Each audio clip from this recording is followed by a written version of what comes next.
धातुएं चोरी हुई हैं, कितने आभूषण चोरी हुए हैं, जो जमीन में घपले हुए हैं, वो किसके अकाउंट में पैसा गया, जो न जाने कितने करोड़ रुपए जमीन के घपले हुए हैं। तो सवाल इस बात का है। यहाँ पे तो हम एक चीज बता रहे हैं आप लोगों को कि वाकई में बहुत ही गंभीर बात है, क्योंकि कहीं ना कहीं ये देश की जो भावनाओं से खिलवाड़ किया है भारतीय जनता पार्टी के लोगों ने और उनसे जुड़े हुए संगठनों ने। तो हम चाहते हैं कि ये चीज साफ होकर आए, क्योंकि आफ्टर ऑल ये देश का पैसा है, ये देश की लोगों का पैसा है, ये देश के जो लोग हैं जिन्होंने बहुत ही भाव के साथ, बहुत ही डिवोशन के साथ जो अर्पित करा है, ये उसका पैसा है। डिम्पल जी, पुरुषोत्तम राम, अब आगे आपका प्रोटेस्ट किस तरह से बढ़ेगा? हम लगातार ये मांग करेंगे कि क्योंकि राम मंदिर कहीं ना कहीं लोगों की भावनाएं जुड़ी हैं इससे, और ये देश के ये जो पैसा है ये देश की धरोहर है। हम नहीं चाहते कि ये किसी संगठन के प्रयोग में आए, किसी संगठन को चलाने के लिए। हम चाहते हैं कि जिस श्रद्धा और भाव के साथ लोगों ने इस पैसा को दिया है वो सही तरह से इस्तेमाल हो, और जो ये ट्रस्ट भी बना है, मैं नहीं समझती ट्रस्ट भी सही ढंग से बना है। ये रोटेटिंग और ये इलेक्शन टाइप में लाइक लोग अपने नाम दे अलग अलग पार्टीज के, जिससे कि कोई भी इसमें चीटिंग, कोई भी इसमें भ्रष्टाचार ना हो पाए, क्योंकि यहाँ लोग चाहते हैं कि भ्रष्टाचार हो। ये सरकार चाहती है, चाहे एजुकेशन सिस्टम हो, चाहे हमारी सड़कें हो, रोड्स हो। आज आप देखिए कानपुर का जो एक्सप्रेसवे तैयार हुआ है 4700 करोड़ रुपए का तैयार हुआ है, आज उसकी क्या हालत है। पहली बारिश में 5-6 बार वो इतना ऐसा लीक करा कि मानो कि वहां से कोई नदी बह रही हो। तो क्या यही भारतीय जनता पार्टी के डबल इंजन की सरकार है, या किस तरह का आप कहते हैं कि आप एक स्वर्ण काल लाएंगे कहीं ना कहीं? डिम्पल जी, ये तो बेसिकली भारतीय जनता पार्टी में जो करप्शन है, जो भ्रष्टाचार है, उसको सीप इन करने दिया जा रहा है, और इसमें राम मंदिर भी नहीं छूटा है। डिम्पल जी, चढ़ावा चोरी पे जो जांच कमेटी बनी है उसको लेकर आप कितना संतुष्ट हैं? मैंने पहले भी बोला है कि 2 साल पहले ही जांच कमेटी बन गई। जब 2 साल पहले की जांच कमेटी, जब आपके पास पूरे तथ्य हैं, सबूत हैं, उसके बाद आप कुछ नहीं कर पाए। जहाँ 2 करोड़ की जमीन 16 करोड़ में, 5 करोड़ की जमीन 23, 25, 30 करोड़ में बेच रहे हैं आप या खरीद रहे हैं, तो आखिरकार ये पैसा अकाउंट में किसके गया है?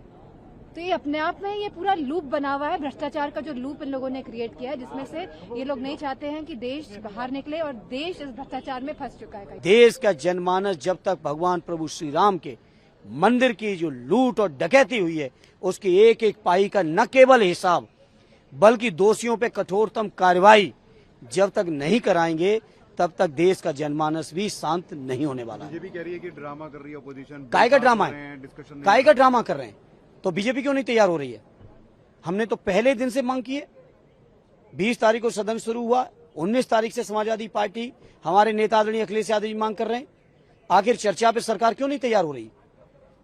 19 तारीख के सर्वदलीय बैठक हो, 19 तारीख को ऑल बीएससी की मीटिंग रही हो, कल की बीएससी की मीटिंग रही हो, पार्टी की ओर से मुझे जाने का मौका दिया, आदरणीय राष्ट्रीय अध्यक्ष जी के आदेश पे मैं गया, और मैंने हर मौके पे कहा कि भगवान प्रभु श्री राम के मंदिर की जो डकैती की उस पर चर्चा होनी चाहिए। जब तक नीट पर चर्चा नहीं हुई, हमने लगातार कहा कि नीट पर चर्चा होनी चाहिए।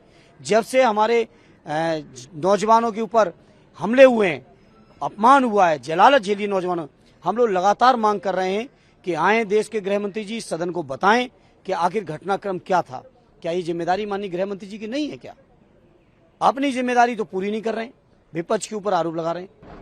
भाई, जब तक सजा नहीं मिलती है और ट्रस्ट में जो दोषी हैं, बड़े लोग हैं, वो नहीं पकड़े जाते हैं और सही मामला खुलता नहीं है कौन लोग थे ये, तब तक ये हमारा लगातार चलेगा। बीजेपी कह रही है आप लोग सदन को चलने नहीं दे रहे हैं, चर्चा नहीं होने दे रहे हैं। बीजेपी चाहे उस दिन अंदर चर्चा चालू हो जाए, लेकिन बीजेपी नहीं चाहती है चर्चा अंदर चालू हो। विपक्ष के कुछ मुद्दे हैं जिन पर विपक्ष चाहता है कि वो चर्चा हो। बीएससी की कल की मीटिंग में भी उन पर बात रखी गई थी कि प्राइम मिनिस्टर और होम मिनिस्टर आके जवाब दे। ऐसा मुझे जो है, जो दूसरी विपक्षी पार्टियां उनके साथी द्वारा बताया गया। मैं भी ये चाहता हूं कि हाउस चले। जैसे कल का जो बिल था, सर्वोच्च न्यायालय संविधान जो संशोधन विधेयक था 2026, उस पर मुझे बोलना था। मैंने कल भी इस बात को रखा था, लेकिन नहीं बोल पाया। बिना चर्चा के बिल पास हो रहे हैं। कई ऐसे अहम सुझाव है, संशोधन जो हम देना चाहते हैं लेकिन नहीं दे पा रहे हैं। उसका सबसे बड़ा कारण ये हो रहा है कि हाउस नहीं चल रहा है, सरकार को मौका मिल रहा है। यही कह रही है कि हम तो खुद चर्चा चाहते हैं, ये ना बोले कि भाई बिना चर्चा के बिल पास हो गया। ये किरण रिजिजू साफ साफ क्या कहते हैं, रिकॉर्ड में लिखा जाएगा। बहुत सारे संशोधन विपक्ष के लोग देते हैं, ये नहीं बोल रहे हैं। जो बोलना चाह रहा, आप खुद को भी तो ना नैतिकता के आधार पर भी ले जाओ। जो बोलना चाह रहा है उसको तो मौका दे दो ना। भाई आप पूछ लो कौन बोलना चाह रहा है, जो विपक्ष से जो पार्टी बोलना चाह रही है उसको तो मौका दे दो ना। कम से कम रिकॉर्ड में तो आया कि कोई तो था जो इसने संशोधन दिया या विपक्ष इसने वो किया। आप तो ये भी नहीं कर रहे हो, आप तो सीधा पास करा दे, आप उनको आधार बना रहे हो। मैं फिर ये कह रहा हूँ, देश का इतिहास आने वाली पीढ़ियां पढ़ेंगी, संसद को पढ़ेंगी। बहुत सारे ऐसे बिल थे, हाउस में विपक्ष मौजूद था लेकिन चर्चा नहीं हुई। क्यों नहीं हुई? बहुत सारे ऐसे लोग थे मेरे जैसे जो बोल रहे थे, उसी दिन सड़क पर खड़े होकर भाई हमें बोलना है, आपने बोलने नहीं दिया। इतनी तेजी से जो आप बिल पास करा रहे हो उसके पीछे का उद्देश्य क्या है? बिना चर्चा के, बिना संशोधन के। फिर आप कहते हो लोकतंत्र में विपक्ष की अहम भूमिका है। कहाँ भूमिका है? अब तो विपक्ष से किसी आदमी को सुनना चाहते हैं। मैंने कल भी कहा उसमें बहुत सारे संशोधन होने चाहिए थे। जो बिल था सर्वोच्च न्यायालय संशोधन विधेयक 2026 में बहुत सारे इशू थे, संशोधन थे जो होने चाहिए थे, लेकिन सुना ही नहीं गया। कुछ लोगों को आधार बना के आप किसी बिल की गरिमा को कम नहीं कर सकते।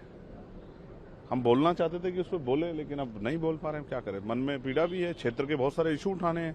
हमारे क्षेत्र के लोग उम्मीद कर रहे हैं, हम बाढ़ पीड़ित क्षेत्र हैं, अभी पानी से हमारे बहुत दिक्कत होगी। तो हाउस चलेगा तो हम अपनी बात को कह पाएंगे। हमारे यहाँ सड़कों की, मेडिकल कॉलेज की कितनी डिमांड्स हमने लेकर रखी है, सरकार से जवाब मांगे। हाउस चलेगा तो प्रश्नकाल भी नहीं चल रहा है, शून्यकाल भी नहीं चल रहा है। ये जो समाजवादी पार्टी लगातार प्रोटेस्ट कर रही है, जो दान पेटी यहाँ रखी गई है, कितना उचित मानते हैं आप? पार्लियामेंट परिसर के बाहर इस तरीके से। देखिए, मैं किसी पर टिप्पणी नहीं करना चाहता। वो अपनी राजनीति कर रहे हैं, वो जो उनको लगता है सही है चुनाव के मद्देनजर वो करते हैं। अगर वहाँ एजुकेशन के लिए, यानी कि मेडिकल कॉलेज या यूनिवर्सिटी या कॉलेज बनाने के लिए डोनेशन बॉक्स रखा होता तो मैं भी जाके उसमें डोनेशन जरूर देता, जिससे आने वाली पीढ़ियां सशक्त होंगी। अगर ऐसा कोई काम करना है तो मैं उसका हिस्सा जरूर बनूंगा। लेकिन बाकी सभी पार्टियों का अधिकार है अपनी बात को कहने का, वो कह रहे हैं।